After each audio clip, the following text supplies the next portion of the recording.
कलयुग में कुछ एक प्रोफेशंस हैं जो सेफ हैं और आपका वही है। आपको क्या लगता है कलयुग में कोई ऐसा दिन आएगा जब पेशेंट नहीं होंगे बाहर?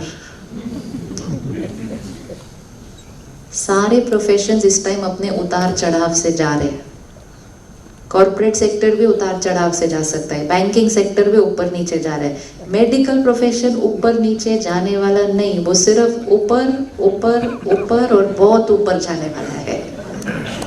People are not taking care of themselves. It's very simple. जब तक लोग अपना ध्यान ही नहीं रख रहे, तो जब हमें पता है कि हमारे पास पेशेंट्स की कमी नहीं है, आप जितना मैनेज कर सकते हैं उससे ज़्यादा लोग आपके बाहर खड़े हुए हैं कमरे के, तो फिर एक दूसरे से कम्पीट करने का तो कोई, ये भी एक डिप्लीटर है, ये भी एक समाज की कंडीशनिंग है कि I have to be better than them, more than them. ये नेवर एंडिंग है। ये एक एक चीज हमारी वाइब्रेशन को क्या करेगी? हर एक का काम करने का तरीका अलग है। कोई 20 घंटा 24 घंटे में से प्रैक्टिस कर सकता है, that's their choice, that's their choice. वो उनकी चॉइस है, उनकी कैपेसिटी है, उनकी प्रायोरिटी है। हो सकता है आपने चूज किया कि मैं सुबह 1 घंटा मेडिटेशन भी करूँ, एक्सरसाइज भी करूँ, वॉक भी करूँ, फिर मैं अपनी फैमिली के साथ बैठकर 1 घंटा बातें भी करूँ, फिर मैं हॉस्पिटल जाऊँ, फिर मैं शाम को 7 बजे तक घर आऊँ। It's a choice. सड़क पर अलग अलग तरीके से लोग अपनी गाड़ी चलाते हैं। We can not be in a race with other people. उनका तरीका और हमारा तरीका, अगर हम किसी के साथ कंपीट करते हैं ना, फिर हमें उनके तरीके भी अपनाने पड़ जाते हैं।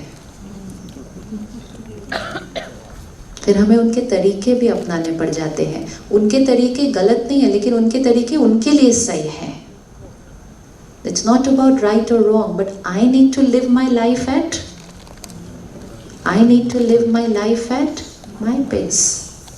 अभी भी इस समय हम बहुत ज़्यादा काम कर रहे हैं, नहीं लगता आपको? नहीं लगता? लगता है या नहीं लगता? एक पायलट को भी नियम होता है कि इतना फ्लाई किया, उसके बाद इतना रेस्ट करना है। इतना रेस्ट किए बिना वो फिर से फ्लाई नहीं कर सकता। सर्जन को नियम नहीं है कि इतना सर्जरी किया, इतना काम किया, अभी आप इतने घंटे रेस्ट करके नेक्स्ट सर्जरी करने आओ, नहीं है। तो टायर्ड माइंड में भी हम क्या करते जा रहे हैं अपने आप को? Don't you think this will take a toll? लेगा या नहीं लेगा? लेगा या नहीं लेगा? To be fair to ourself, and not just to ourselves, to be fair to the patient, we will always need to be calm, rested, recharged, energized. लेकिन क्योंकि हमारे आसपास सारे भाग रहे हैं, और अगर हम धीरे चलें तो वो हमारे को ऐसे देखते हैं, क्या हुआ, काम नहीं आजकल? होता है या नहीं होता? सिंपल है। मुझे नहीं पता आपके शहर में होता है कि नहीं। दिल्ली शहर में सुबह सुबह हम 5 बजे अगर निकले ना, तो लोग रेड सिग्नल पे रुकने में बिलीव नहीं करते, जाते सीधा जाते हैं जैसे कि कुछ है ही नहीं, मतलब रेड सिग्नल दिखाई नहीं देता है। They just drive as if that's the most perfect thing to do. फिर कोई जाके रुक जाता है तो उसको घूरते रियली, उसकी तरफ देखते, बोले क्या हुआ, क्या प्रॉब्लम है, क्यों रुके हुए हो बीच में? तो हम उस समय से गुजर रहे हैं। या फिर पीछे से हॉर्न बजाएंगे जैसे कि सामने वाला उस रेड सिग्नल पे रुक के कोई गलत काम कर रहा है। लेकिन जो उस रेड सिग्नल पे रुकेगा, उसको ये पता होना चाहिए हम क्यों रुके हैं। जब हमें क्लियर है कि हम क्यों रुके हैं, हम अपना जीवन क्यों एक पर्टिकुलर तरीके से जी रहे हैं, फिर आसपास के लोग मजाक उड़ाएं, ताने मारे, हॉर्न बजाएं, निंदा करें, कुछ भी करें, वो उनका कर्म है। पब्लिक ओपिनियन पर चल नहीं सकते अब, क्योंकि पब्लिक ओपिनियन कलयुग में सही नहीं मिल रही है। समय वो गया जब हम कह सकते थे whatever everybody is doing will be right.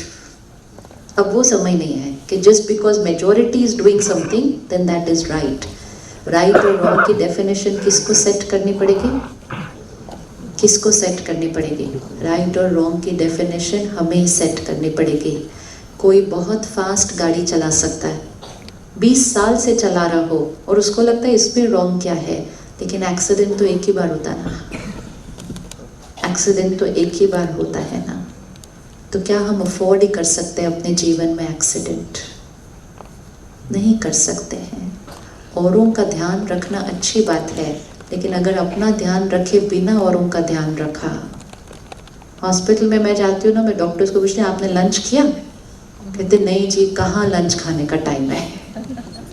अब हमें लगता है ये बड़ी अच्छी भावना है कि हमारे पास लंच खाने का ही टाइम नहीं है।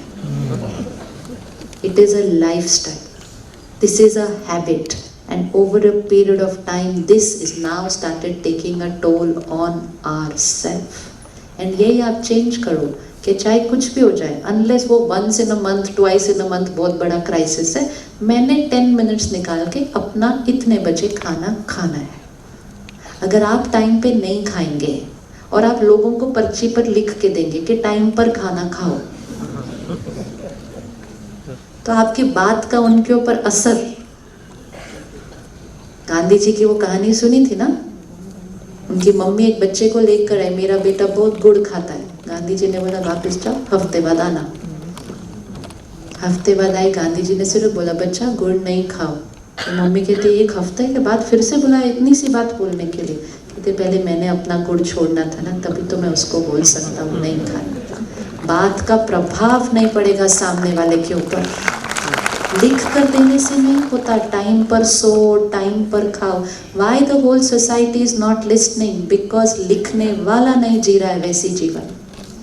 सो we are not doctors, we are ambassadors of health. हमारी खुद की जीवन एक हेल्दी लाइफस्टाइल का प्रमाण होनी चाहिए समाज के सामने, तब लोग ऐसे ऐसे ऐसे फॉलो करेंगे। टाइम पर खाना खाना चाहिए। अगर आप बिजी हैं तो जिनको आप प्रिस्क्रिप्शन पे लिख के दे रहे हैं ना, वो भी बिजी है, तो वो आपको बोलेगा डॉक्टर साहब मेरे से नहीं हो सकता, मैं बहुत बिजी हूँ। तब आप उसको बोलेंगे मैं सारा दिन में ये करता हूँ, इतनी सर्जरी करता हूँ, ये करता हूँ, और मैं फिर भी एग्जैक्टली 1 o'clock मैं लंच करता हूँ, मैं कर सकता हूँ, तो तुम भी कर सकते हो, अब जाओ। लेकिन अगर वो बोलेगा नहीं, आप बोलेंगे हाँ आई अंडरस्टैंड, मैं भी नहीं कर सकता, लेकिन हमें करना तो चाहिए, then it will not work, it's not going to work।